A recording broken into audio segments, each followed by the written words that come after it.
Right details చూస్తే రాష్ట్రంలో కాంగ్రెస్ గుండాలు పేటరేగిపోతున్నారు. సీఎం రేవంత్ అండ్ చూసుకుని చెలరేగిపోతున్నారు. అయితే బీఆర్ఎస్ ముఖ్య నేతలను టార్గెట్ చేస్తున్నారు. మాజీ మంత్రి బాల్కొండ ఎమ్మెల్యే వేముల ప్రశాంత్ రెడ్డిని లక్ష్యం చేసుకున్నారు. ఇటు గల్ఫ్ బాధితులను ఆదుకోవాలని రేవంత్ సర్కార్ను వేముల ప్రశాంత్ రెడ్డి నిగ్గదీసి అడిగారు. దాంతో జీర్ణించుకోలేని రేవంత్ అండ్ కో దాడులతో తెగబడుతున్నారు. అయితే వేముల ప్రశాంత్ రెడ్డి ఇంటిపై దాడి చేసి తన పైశాచికాన్ని చాటుకున్నారు. ఆ దాడిలో వేముల ప్రశాంత్ రెడ్డి సోదరుడు గాయపడ్డారు. ఇటు కాంగ్రెస్ గుండాల తీరును బీఆర్ఎస్ వర్కింగ్ ప్రెసిడెంట్ కేటీఆర్, మాజీ మంత్రి హరీష్ రావు ఇతర నేతలు ముక్తకంఠంతో ఖండించారు.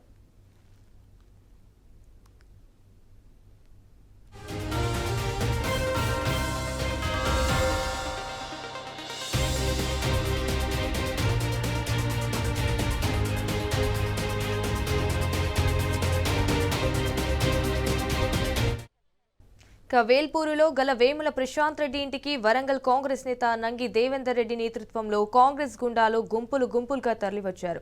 కాంగ్రెస్ నేత మనాల మోహన్ రెడ్డి ఆదేశాలతో వచ్చినట్టు తెలుస్తోంది. ఇటు ప్రశాంత్ రెడ్డి సోదరుడిపై దాడి చేసి తమ అల్పబుద్ధిని చాటుకున్నారు. ఇంట్లోని ఫర్నిచర్ ధ్వంసం చేసి సైకోతనాన్ని బయట పెట్టుకున్నారు. మాజీ మంత్రి వేముల ప్రశాంత్ రెడ్డి ఇంటిపై దాడి చేసింది కాకుండా బీఆర్ఎస్ నేతలపై ప్రతాపం చూపుతున్నారు. కాంగ్రెస్ నేతలు దాడి చేస్తే బీఆర్ఎస్ నేతలను అరెస్ట్ చేయించి తమ పైత్యాన్ని చాటుకున్నారు. భీమ్గల్ మాజీ ఎంపీపీ మహేష్ ను అక్రమంగా అరెస్ట్ చేశారు. ఇటు తప్పు చేసిన వారిని కాకుండా బీఆర్ఎస్ నేతలను అరెస్ట్ చేయడాన్ని బీఆర్ఎస్ పార్టీ ఖండించింది.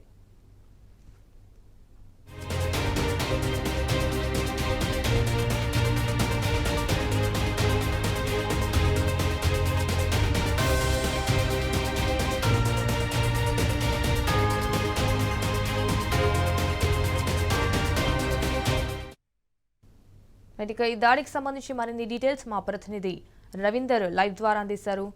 రవీందర్, చెప్పండి అసలు అప్డేట్స్ ఏంటి? మొత్తానికి వల్ల నిజామాబాద్ జిల్లా బాల్కొండ నియోజకవర్గం వేల్పూర్లో ఉద్రిక్త వాతావరణం నెలకొంది. ప్రజాస్వామ్యబద్ధంగా ఏదైతే రేవంత్ రెడ్డి ప్రభుత్వం ఇచ్చినటువంటి హామీలపైన బాల్కొండ ఎమ్మెల్యే మాజీ మంత్రి వేముల ప్రశాంత్ రెడ్డి పలు దఫాలుగా ప్రశ్నిస్తూ వస్తున్నాడు. ఈ నేపథ్యంలో ప్రభుత్వంకి సంబంధించినటువంటి అనేక అంశాలపైన ప్రశాంత్ రెడ్డి నిగ్గు తీరుస్తున్నాడు. ఈ నేపథ్యంలో ఇటు బాల్కొండ నియోజకవర్గంలో ఉన్నటువంటి సమస్యలతో పాటు రాష్ట్ర వ్యాప్తంగా ఉన్న ఇష్యూలపైన ప్రశ్నిస్తున్న నేపథ్యంతోనే ఇవాళ రేవంత్ రెడ్డి సర్కారు కక్ష సాధింపు చర్యలకు పాల్పడినట్టుగా స్పష్టంగా కనపడుతుంది. వేల్పూర్ మండల కేంద్రంలో ఇవాళ చోటు చేసుకున్నటువంటి ఘటన అందుకు నిదర్శనం. గల్ఫ్ బాధితులపైన ప్రభుత్వం అనుసరిస్తున్న విధానం పైన ప్రశాంత్ రెడ్డి గారు మాట్లాడుతున్న సమయంలో అనేక విషయాలు ప్రస్తావించడం జరిగింది. ఈ నేపథ్యంలో ప్రజాస్వామ్యబద్ధంగా న్యాయబద్ధంగా మాట్లాడినటువంటి మాటలను వక్రీకరిస్తూ కాంగ్రెస్ ప్రభుత్వం ఇవాళ కక్ష సాధింపు ధోరణులకు పాల్పడేట్టుగా స్పష్టంగా కనబడ్డది. అందులో భాగంగానే గల్ఫ్ బాధితులకు సంబంధించినటువంటి అనేక అంశాలు ఉన్నాయి. ఇప్పటి వరకు ప్రభుత్వం ఏర్పడి 18 నెలలు గడుస్తుంది. ఏ ఒక్క హామీ కూడా నెరవేర్చలేదని బాల్కొండ శ్రేణులతో పాటు వేముల ప్రశాంత్ రెడ్డి పలు దఫాలుగా ప్రశ్నించిన సందర్భం స్పష్టంగా కనబడ్డది.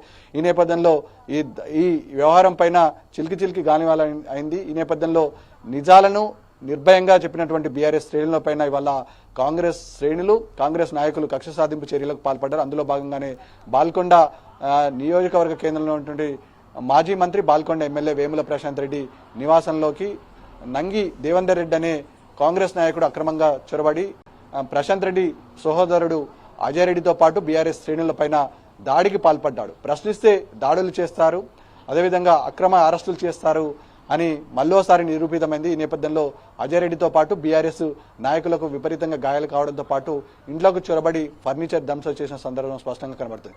ఈ నేపథ్యంలో పోలీసుల వ్యవహార శైలి పట్ల ఉమ్మడి నిజామాబాద్ జిల్లా వ్యాప్తంగా నిరసన కార్యక్రమాలు వ్యక్తమవుతున్నాయి. బీఆర్ఎస్ శ్రేణులు కూడా ఆందోళనకు దిగారు. పలు దఫాలుగా పోలీసులు వ్యవహరించిన తీరు పట్ల ఏకపక్షంగా ప్రభుత్వానికి కొమ్మకు వస్తున్నట్టుగా వ్యవహరించారు. దాడికి పాల్పడ్డటువంటి నాయకులను వదిలేసి కేవలం బీఆర్ఎస్ నాయకులను టార్గెట్ చేశారు.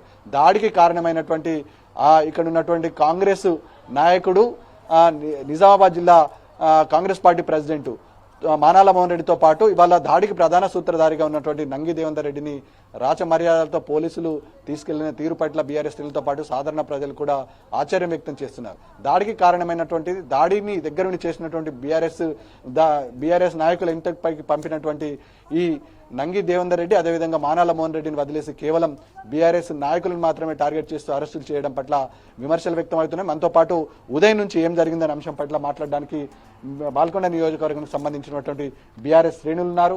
ఉదయం నుంచి ఉద్రిక్తత వాతావరణం నెలకొన్నది. ప్రజాస్వామ్యబద్ధంగా న్యాయబద్ధంగా ప్రశ్నించిన వీళ్ళందరిపైన కూడా కేసులు కట్టడం జరిగింది. దాదాపుగా 14 మందిని పైన ఇప్పటివరకు కేసులు నమోదు చేసినట్టుగా స్పష్టంగా కనబడుతుంది. ఇవాళ నిజామాబాద్ జిల్లాలో బాల్కొండ నియోజకవర్గంలో వ్యవహరిస్తున్న తీరు పట్ల కాంగ్రెస్ ప్రభుత్వం అవలంబిస్తున్న వైఖరి పట్ల ప్రజలంతా ఆగ్రహం వ్యక్తం చేస్తున్నారు. ముఖ్యంగా బీఆర్ఎస్ శ్రేణులను టార్గెట్ చేస్తూ అరెస్టుల పర్వం కొనసాగుతుంది. మనం ప్రస్తుతం డిచ్పల్లి పోలీస్ స్టేషన్లో ఉన్నాం. డిచ్పల్లి పోలీస్ స్టేషన్లో బీఆర్ఎస్ నాయకులను అక్రమంగా అరెస్ట్ చేసి ఇక్కడికి తరలించడం జరిగింది. ఇక్కడ భీమ్గల్ మాజీ ఎంపీపీ మహేష్ ను అక్రమంగా తరలించి లోపల పోలీసులు విచారిస్తున్నారు. విచారణలో భాగంగా బీఆర్ఎస్ లీగల్ టీమ్ తో పాటు బీఆర్ఎస్ నాయకులు ఒక్కొక్కరుగా చేరుకుంటున్నారు. మనతో పాటు కొంతమంది నాయకులు ఉన్నారు. వాళ్ళని పలకరించే ప్రయత్నం చేద్దాం. చెప్పండి, ఒక ఉద్రిక్తమైన వాతావరణం కారకులైన వ్యక్తులను వదిలేసి అకారణంగా నిజాలను మాట్లాడినటువంటి మీపై దాడులకు దిగారు. ఇవాళ ఎవరైతే ఈ వ్యవహారానికి ఆజ్యం పోసి వివాదాలు సృష్టించడానికి కారణమైన వ్యక్తులను వదిలేసి కేవలం బీఆర్ఎస్ నాయకులను టార్గెట్ చేయడం పట్ల ఏమంటున్నారు? ఉదయం నుంచి ఏం జరిగింది? ఇవాళ మళ్ళీ మీరు పోలీస్ స్టేషన్కి రావడానికి కారణం ఏంటి?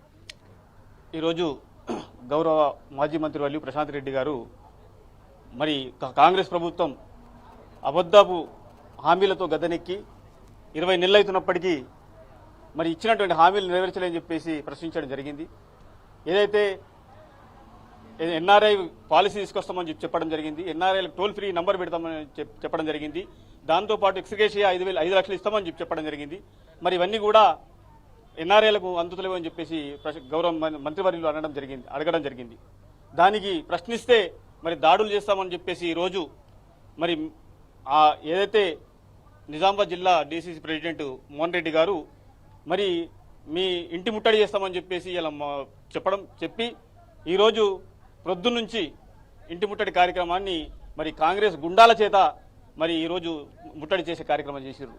మరి ప్రశాంత్ రెడ్డి గారి అభివృద్ధి సంక్షేమం చూసినటువంటి మా కార్యకర్తలు ప్రజలందరూ కూడా మరి ప్రశాంత్ రెడ్డి ఇంటికి ఎందుకు ముట్టడి చేస్తావు, ఆయన మాట్లాడిన తప్పేమున్నది అని చెప్పేసి అందరూ ప్రశాంత్ రెడ్డి గారి ఇంటికి చేరుకోవడం జరిగింది. మరి ఈ సందర్భంలో ఆ గుండాలు ఎవరైతే ఉన్నారో నరేందర్ రెడ్డి గారు ఎవరైతే ఉన్నారో దేవేందర్ రెడ్డి గారు ఎవరైతే ఉన్నారో మరి మా కళ్ళు కప్పి ఆయన వరంగల్ నిజామాబాద్ కాదు ఏం కాదు వరంగల్ అక్కడి నుంచి రావడము మరి ప్రశాంతన్నపై దాడి చేద్దామని చెప్పేసి మరి ఆయన రూమ్ వెతుకుతా ఉన్నాడు. కానీ మేమందరం కూడా మావాడే అని అనుకున్నాము.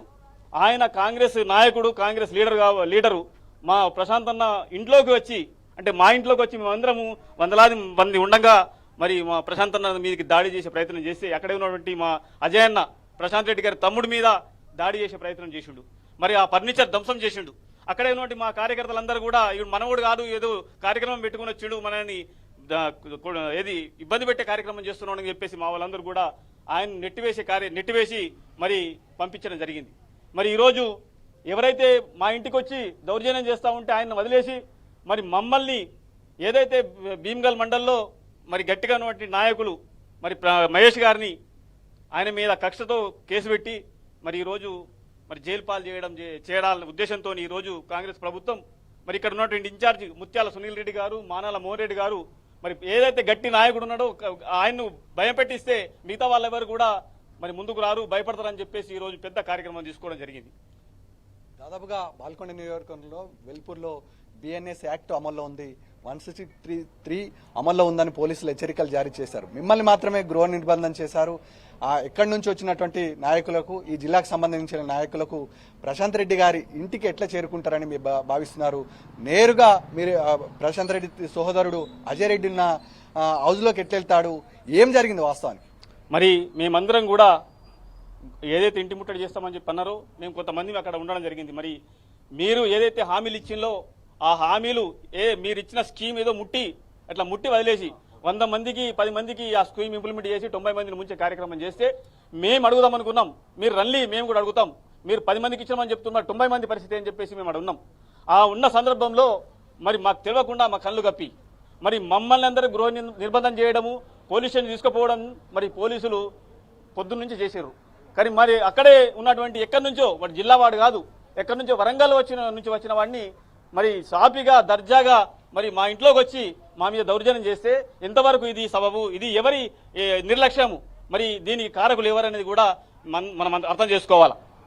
బీఆర్ఎస్ పార్టీ దాదాపుగా 10 సంవత్సరాల అధికారంలో ఉంది. విమర్శలు సద్విమర్శలు వచ్చారు ఇవ్వడం జరిగింది. దాదాపుగా బీఆర్ఎస్ అధినేత కేసీఆర్తో పాటు ఇక్కడ ఉన్నటువంటి మాజీ మంత్రి వేముల ప్రశాంత్ రెడ్డి మీద కూడా అనేక విమర్శలు వచ్చాయి. విమర్శలు ప్రజాస్వామ్యంగా న్యాయబద్ధంగా ఉంటాయి, దాని సద్భావంతో స్వీకరించాలి, తప్పైతే తప్పైతుందని ఒప్పైతే ఒప్పైందని చెప్పాల్సిన అవసరం ఈ ధర్మంగా ఉంటుంది. ఈ నేపథ్యంలో ఇవాళ కేవలం ప్రశ్నిస్తేనే దాడులు చేసే సందర్భం స్పష్టంగా కనబడుతుంది. బీఆర్ఎస్ హయాంలో ఇలాంటి దాడులు కొనసాగాయా, ప్రజాస్వామ్య విలువలు కాపాడారనే అంశం ఉందా, ఏంది పరిస్థితి? గతంలో 10 సంవత్సరాలు ప్రశాంత్ రెడ్డి గారితో మేము పనిచేసినాం. ఏ ఒక్కరోజు కూడా ఏ కాంగ్రెస్ కార్యకర్త కానీ ఏ ఇతర కార్యకర్త కానీ గోటి మందం కూడా మేము హాని చేయలేదు. ఎందుకంటే ఎప్పుడైనా మీకు మా నాయకుడు ఎవరిపైన దాడి చేయొద్దు, ప్రజాస్వామ్యయుతంగానే మనం ఖండించాలి తప్ప ఎట్లాంటి దాడి చేయొద్దని మాకు మొదటి నుంచి హెచ్చరిస్తారు. మేము ఆయన అడుగుజాడల్లో అట్లనే నడిచినాం. మరి ఈ రోజు జరిగింది, మరి వాళ్ళే సవాల్ విసిరిండ్రు కాంగ్రెస్ నాయకుడు ప్రెసిడెంట్ ఆయన